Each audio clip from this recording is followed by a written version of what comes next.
በስመ አብ ወወልድ ወመንፈስ ቅዱስ አሐዱ አምላክ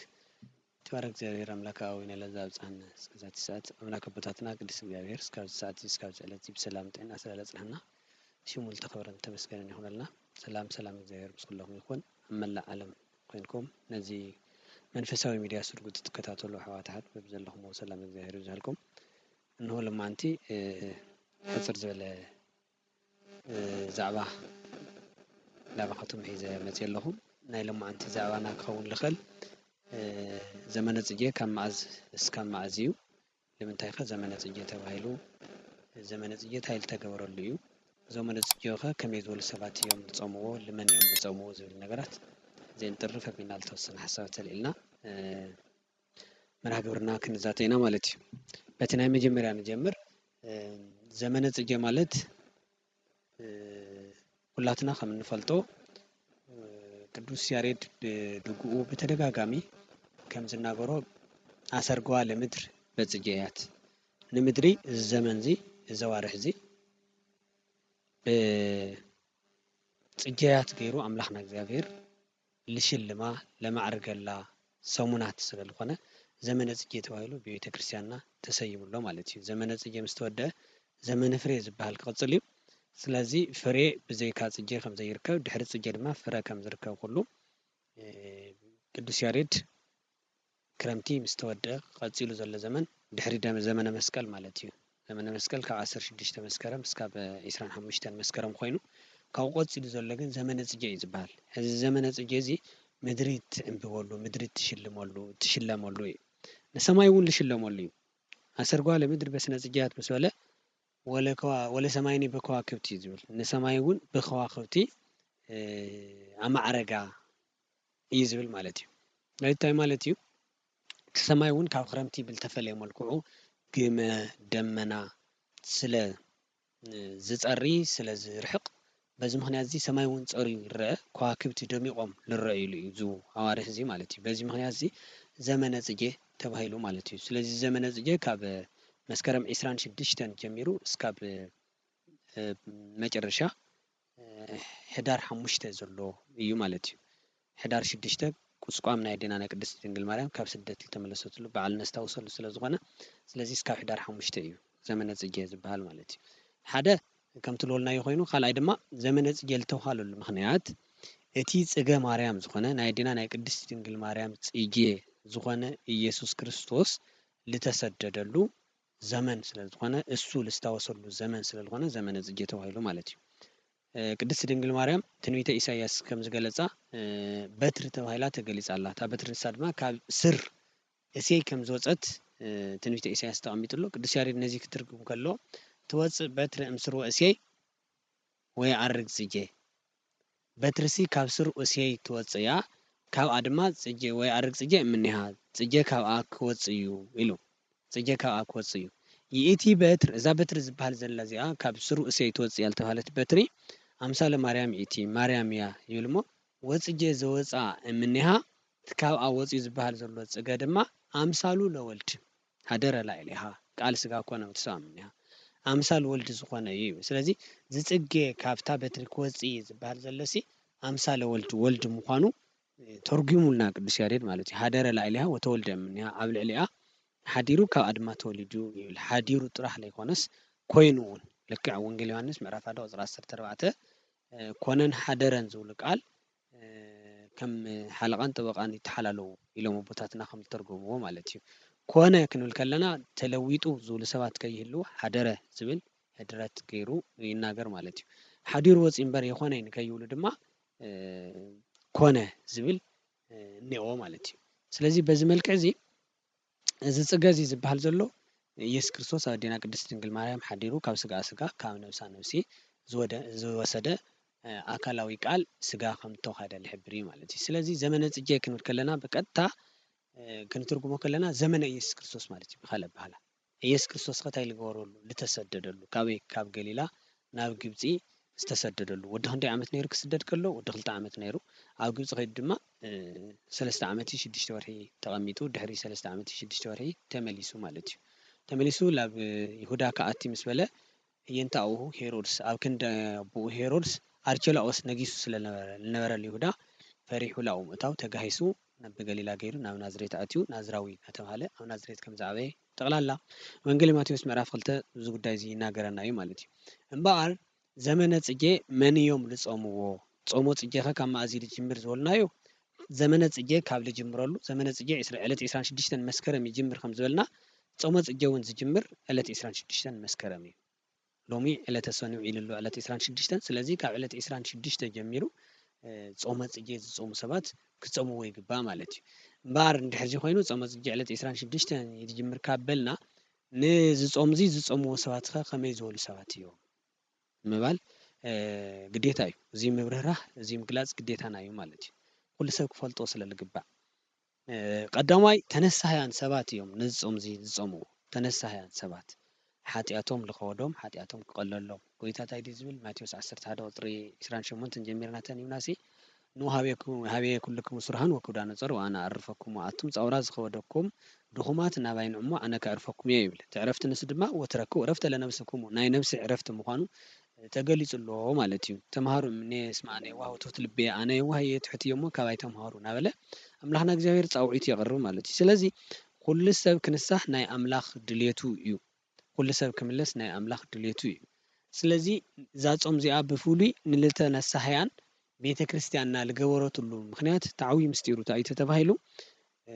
ስደት ጎይታ እናስታወስና ስደት እዴና ቅድስት ድንግል ማርያም እናስታወስና ኣደይ ማርያም ኣቦይ ኢየሱስ ክርስቶስ ዝተሰደዶ ካብ ሃገር ናብ ሃገር እዩ ካብ ገሊላ ናብ ግብጽ እዩ ኣነ ግን ተሰዲደዮ ዝነበርኩ ካብ ጽድቂ ናብ ሓጢኣት እዩ ካብ ብርሃን ናብ ጸልማት የተሰዲደ ነይረ ካብ እምነት ናብ ክሕደት የተሰዲደ ነይረ ኢልና እናስታወስና ተነሳህያን ዝኾንና ኩላትና ክንጾሞ ዝተዋሃበና እዩ ማለት እዩ እሺ እዚ ሲኹን ሓደ ስደት ኢየሱስ ክርስቶስ እናስታወስና ክኸውን ከም ዘለዎ ምዃኑ ጽቡቕ ተረዳዲና ኣለና ብኻልኣይ ደረጃ ኸሞ ቶም ተነሳህያንሲ ኣብዚ ዘመን እዚ ክኸውን ዝኸኣለ እንታይ እዩ ምክንያቱ ተባሂሉ ኣብዚ ዘመነ ፅጌ እዚ ካብ መስከረም 26 ብፍላይ ጀሚሩ ጥቅምቲ ኩሉ ዘሎ ዘመን እቶም ዝብልዑ እንስሳት ኩሎም ብጣዕሚ ዝሃጥርሉ ዝሰውሕሉ እቲ ስጋ ይኹን እቲ ጸባ እቶም እንስሳት ትልጠጥዐ ትስሊ ላፍረ ዝበቕዐ ሳዕሪ ስለ ልምገቡ ምክንያቱ ከም ናይ ሓምለን ናሓሰን ተይኮነስ ናይ ሕዚ ናይ ጥቅምቲ ዘሎ ድርቋ ይኹን ሳዕሪ ንሽውዕ ዕፅድ ኣቢልካትዎም ይኹን ከይዶም በረኻ ከይዶም ዝግህፅዎ ይኹን እዚ ኩሉ ብጣዕሚ ልቶም እንስሳት ሃናፂ እዩ ማለት እዩ ትጸባ እውን ኣብቲ ሰዓት ንሱ ካብ ካሊእ መዓልቲ ሕፍስ ዝበለ ይኸውን ናይዘን እንስሳት ስለዚ እዚ ኩሉ እዚ ክተርፎም ከሎ እቶም ተነሳህያን ዝበልዕሉ ዝዓንደርሉ ዘመን እሱ ይኣኽሎም ተባሂሉ በዚ ሰዓት እዚ ልስግኦም ክቐፅዕዋ ስለ ዝተደለየ እዩ ትጥዑም መባልዕት ልስግኦም ምምጋብ ምእንታን ክተርፎም ካብ ኩሉ ብላዕሊ ፀውኡን ስግኡን ኣብዚ ሰዓት እዚ እቲ ልሰውነት ሃናፂ ዝኾነ ካብ ኩሉ ብላዕሊ ሃናፂ ዝኸውን ማለት እዩ ስለዚ እዚ ክተርፎም እኒኦ ምክንያቱ ማዕረ ክንደይ ፀጊቦም ምንባሮም ማዕረ ክንደይ ብሓጢኣት ፀጊቦም ምንባሮም ነታ ስግኦም ማዕረ ክንደይ ስዲ ሰዲዶምዋ ነይሮም ምዃኖም ኣስታዊሶም ልነውሶም ግዜ ክህቡ ከም ዘለዎም ብምባል ኣፍተን እንስሳት ብጣዕሚ ስውሕ ዝኾነ ስጋ ልዋሉን ሓፊስ ዝኾነ ጸባ ልዋሉን ክቕፅዑ ከም ዘለዎም ስግኦም ክቐፅዑ ከም ዘለዎም ቤተክርስትያንና ኣብ ሰዓት ሰናይ ዝኾነ ስርዓት ተቐሚጣ ማለት እዩ እዚ እውን እንታይ ልብል ምስ መጽሓፍ ቅዱስ ክነተሓሕዞ ከለና ቅዱስ ዳዊት ወቀጻእክዋ በጾም ለነፍሴ ወድህከ ስጋየ ብኃጢአት ለነፍሰይ ለሰውነተይ ብጾም ቀጽዕያ ይብል ብጾም ቀጽዕያ ትዝብላዕ ትጥዑም መባልዕቲ ኩሉ ካብ ኣክርሕቓ ገይረያ ምንተታይ ተባሂሉ ነብሱ ምእንታን ክምችዎ ነብሱ ውሽጣዊት ነብሱ ምእንታን ክምችዎ ታረቃ ነብሱ ምእንታን ክምችዋ ንስጋይ ቀጽዕየና ላይ እናገር ካሊ ግዜ ወድህከ ስጋየ ብኃጢአት ስጋይ ድማ ጠስሚ ብምስኣን ዓበረ ይብል ዓበረ ማዕረኽ እንደዚ እዩ ስለዚ ጾም ለስጋኻ ዕብር ኣቢሉ ንነብስኻ ከጠንክር ልኽእል ንስጋኻ ኣድቂቑ ንነብስኻ ድማ ማዕረኽ እንዳይ በኣምላኽ ውቅብቲ ክትኸውን ዝገብር ስለዝኾነ ቅድስት ቤተክርስትያንና ኣብቲ መባልእቲ ብጣዕሚ ጽቡቕ ዝኾኑ ወቕቲ ቶም ተነሳያን ማዕረኽ እንዳይ ተጋግዮም ምንባሮም ማዕረኽ እንዳይ ካብ ኣምላኽ ርሒቖም ምንባሮም ማዕረኽ እንዳይ ሓጢኣት ሰሪሖም ምንባሮም ናስታወሱ ክነብሩ ካብዚ ምግቢ እዚ ፈልዩኒ ዘሎ እንታይ እዩ ሰዓት እዚ ኢሎም ከስታወሱ እሞ ሓጢኣቶም ምዃኖም ዘኪሮም ድሕሪኡ ካብ ሓጢኣተይ እምበኣር ኣምላኽ ይፍለየኒ ኢሎም ምንታን ንዕሙቕ ኢሎም ናብ ኣምላኽ እግዚኣብሔር ክልምኑ እዚ ወቕቲ እዚ ገይራቶ ቅድስት ቤተክርስትያንና ማለት እዩ። ከምቲ ዝበልናዮ ሓደ ስደት ጌታን ኣስታወሱ፣ ካልኣይ ድማ ባዕሎም ተሰዲዶም ምንባሮም ፀጊቦም ምንባሮም እቲ ምግቢ እዚ ይቐርየኒ ኢሎም ስግኦም ምንታን ክቐፅውዋ ማለት እዩ። ካልእ ካብ ተነሳያን ሓሊፎም መን ይፀምዎ ልብል ነገር ድማ ፈቃደኛታት ዝኾኑ ኩሎም ሰባት ዝፆም እዚ ይፀምዎ። ከምዚ ክበሃል ከሎ ብዙሕ ሰብ በቃ ኣነ ተነሳሂ ስለ ዘይኮንኩ በቃ ክፀመይ ይግበአኒ ይብል እዩ። ፈቃደኛታት ዝኾኑ እንድሕር ይፀምዎ ተባሂሉ ኩሉ ሰብ እዩ ፈቃደኛ ክኾን ዝግባእ። መቸስ ኣድልው ለፆም እያ ትብል ብዙሕ ግዜ ቤተክርስትያንና ትምህርታ ንፆም ክንዘጋጀ ከም ዘለና፣ ናብ ፆም ክነድህብ ከም ዘለና፣ ኣብ ክንዲ ብልዑ ብልዑ ዝብል መንፈስ ክነቐርብ ኣይትብሉ ኣይትብሉ ፅሙ ፅሙ ተቀደሱ ተቀደሱ ዝብል መንፈስ ናባና ክቐርብ እያ ኩሉ ግዜ ቤተክርስትያን ትምዕድ ማለት እዩ። ስለዚ ዘፈቃድ ዝኾኑ ፅዋማት ቤተክርስትያንና ብዙሓት ኣለዉ እዮም። ዘፈቃድ ኢላ ለውፀትሎም ከምዚ ናይ ሕዚ ዝመሰለ ኩሉ ክርስትያን ግን ዓመት እስካብ ዓመት ተዝፀውም እውን ቅድስት ቤተክርስትያን ደስታ እዩ። ንምንታይ ሲ ንፆም ኣለና ማለትስ ንምገብ ኣለና ማለት እዩ። እንታይ ንምገብ ኣለና? ካብ ናይ ስጋ ምግቢ ኢና ተኸልኪልና ዘለና እምበር ናይ መንፈስ ምግቢ ግን ንፀውም ኣለና ማለት እዩ። ምክንያቱ ፆም ናይ መንፈስ ምግቢ ስለ ዝኾነ ማለት እዩ። ንዝፅሊ ሰብ እውን እንድሕር ደኣ ኣብ ፆም እንተሃልዩ ዝበለፀ ፀሎቱ ንክስማዕ ይገብሮ። ትዕግስቲ ንክውንን ፆም ስለ እትገብር ናይ ሰናይ ተጋድሎ ኩሉ እውን መሰረትን መጀመሪትን ፆም ስለ ዝኾነት ፈቃደኛ ኮይኑ ኩሉ ሰብ ክፀሞ ዝግባእ ምዃኑ ቤተክርስትያንና ዘፈቃድ ፆም ኢላ ኣውፂኣቶ ኣላ ማለት እዩ። እዚ ዘፈቃድ ፆም ክንብል ከለና ጥራሕ እቶም ንሱ ሰባት እዮም ኢልና ለኣቶም ጥራሕ ክንሓድጎ ይግበአናን። ኣብ ስደት ዘለና ስደትና ምእንታን ክሓፅር ከምቲ ናይ ጎይታና መድሓኒና ኢየሱስ ክርስቶስ ምስ ኣዲኡ ዝተሰደዶ ስደት 3 ዓመትን 6 ወርሕን ዝኾነ ካብ 3 ዓመትን 6 ወርሕን ብላዕሊ ስደትና ከይነውሕ ኣብ ባዕዲ ሃገር ምስ ለይንፈልጦም ምስ ሃይማኖት ዘይመስሉና ሰባት ምስ ኣዝማድና ዘይኮኑ ሰባት እንነብረሉ ግዜ ኣብቂዑ ምእንታን ናብ ዓድና ክንምለስ ክንፀሞ ይግባእ። ኣብ ውሽጢ ዓዲ ኮይኖም ድማ ናብ ሓጢኣት ናብ ዝተፈላለየ ርክሰት ናብ ዝተፈላለየ ለይተደለየ መንገዲ ክፍኣት መንገዲ ሰይጣን ዝኸዱ ሰባት ድማ እግዚኣብሔር ምእንታን ናብ ሃገሮም ብርሃን ናብ ሃገሮም ፅድቂ ናብ ሃገሮም ሃይማኖት ምግባር ሃይማኖት ፅድቂ ምግባር ፅድቂ ምእንታን ክምልሶም ክፀምዎ ይግባእ ማለት እዩ። ስለዚ ኩላትና ወይትህድጉ ቅዱሳት ይኩሙ ይብል ቅዱስ ጳውሎስ መልእኽቱ ክፅልኽ ተሎ ቅድስናኹም ኣይትሕደጉ ይብል። ስለዚ ናይ ቅድስና መሰረት ስለ ዝኾነ እዚ ናይ ፈቃድ ፆም እዚ ኩላትና ክንፀሞ ይግባእ ማለት እዩ። ክንፀሞ ተለና ኸ ብኸመይ ኢና ንፀሞ? ካብቶም ኣንቶ ዝበልናዮም ሃነፅቲ መባልእቲ ብምቁጣብ ካብቲ ኩሉ ግዜ እንበልዖ ዋላ ናይ ፆም ንብሎ ምግቢ እውን ሰዓታትካ ሓሊኻ ብደንቢ እስካብ ቅዳሴ ዝወፁ በዚ መልክዕ እዚ ምፅኣም። ስለዚ ቅድስና ስለ ዝኾነ ፆም ኩሉ ሰብ ነዚ ፈትይዎ ክፀሞ ይግባእ። ካብዚ ብላዕሊ ግን ክንፀሞ ዝግበአና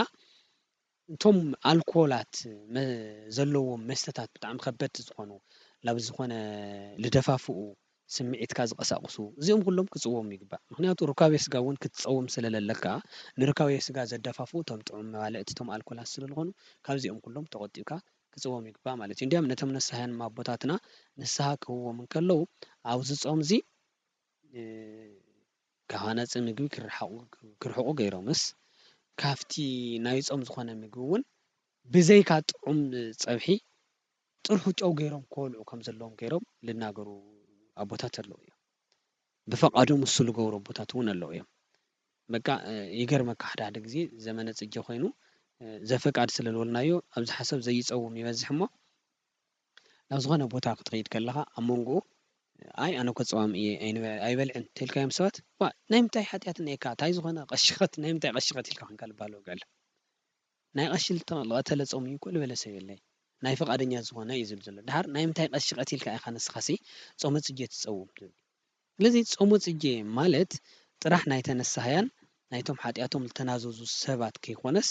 ናይቶም ፈቃደኛታት ዝኾኑ ፈቃድ ኣምላኽ ክፍፅሙ ዝደልዩ ቅድስንኦም ክዓቢ ዝደልዩ ናይ ኩላትና እዩ ማለት እዩ። ብካልእ ኣበሃህላ ለኣምላኽ ንምቕራብ ለኣምላኽካ ንምእዛዝ ለኣምላኽካ ኣምልኾት ከም እተምልኾ ከም እትሰግደሉ ከም እተፍቅሮ ንምግላፅ ስደቱን ኣስታወስካ ክትፀውም ኣነ ኣነ ክትብል እዩ ዝግባእ እምበር በቃ ናይ ገለ እዩ ናይቲ ከምዚ ዝነበረ እዩ ናብቲ ዕድመ ልክዑ ከምዚ ዝዘመወ ተነሳሒ ዝኾነ እዩ ኢልካ ምሕዳግ ማለት ኣነሲ ሓጢኣት ኣይፍፅም እዩ ማለት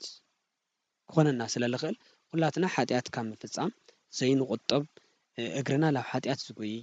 ኣንደበትና ንሓጢኣት ንምንጋር ዝችኩል እዝንና ንሓጢኣት ከንተመንቶ ዘረባ ንሓሜት ዝፋጠን ዓይንና እውን ዘይኮነ ዘይናትና ኢድና ንኸነልዕል ዝርኢ እስካብ ዝኾነ ኩላትና ሓጢኣተኛታት ብኩለንተናና ለሓጠና ናይ ኩሉ ዓይነት ድንግልና ናና ብሓጢኣት ልፈረስና ስለዝኾንና ኩላትና ሰባት ክንጾሞ ዝግበአና እዩ ጾም እዚ ዘፈቃድ ጾም ክንብል ከለና ኩላትና ክንጾሞ ይግበአና ማለት እዩ ንምንታይ ሲ ወመሰ ንብል ዓልብና ኃጢአት ንየጅ ይለርእስን መልእክተ ዮሐንስ ቀዳማይ ምዕራፍ 1 እንድሕር ዳኣኒብና ኩላ ምስ ኣምላኽ ዘለና ሕብረት እያ ትናገር እዚኣ ወስታፍ የነስተ ምስ አብ ምስ ወልድ ኢየሱስ ክርስቶስ ሕብረትና ምስ ኢየሱስ ክርስቶስን ምስ ኣቡኡን እዩ ይብል እሞ ዳሕራይ ኃጢአት የብለይ እንድሕር ንብል ተኮይናሲ ንባዕልና ንብድል ኣለና ይብል ስለዚ ዝናይ ፈቃድ ጾም ኣነ የጾመይ ማለት ኣነ ኃጢአተኛ ይኾንኪ ከም ማለት እዩ ልቁፀር ኃጢአት የሰራሕኩ ከም ማለት እዩ ልቁፀር ስለዚ ኩላትና ኃጢአት ፈጺምና ኢና ኩላትና ወዲቕና ኢና ምውዳቕና ከየጫናነቐና ምውዳቕና ልዕሊ ኣእምሮ ኮይኑ ከየሸገረና ከመይ ከም እንትስእ ተዘኪርና ብምንታይ ካብ ውድቀትና ንላዕል ምዃኑ ኣስታዊስና ወደሙ ለኢየሱስ ክርስቶስ ያነጽሐን ኩሉ ኃጣውኢነ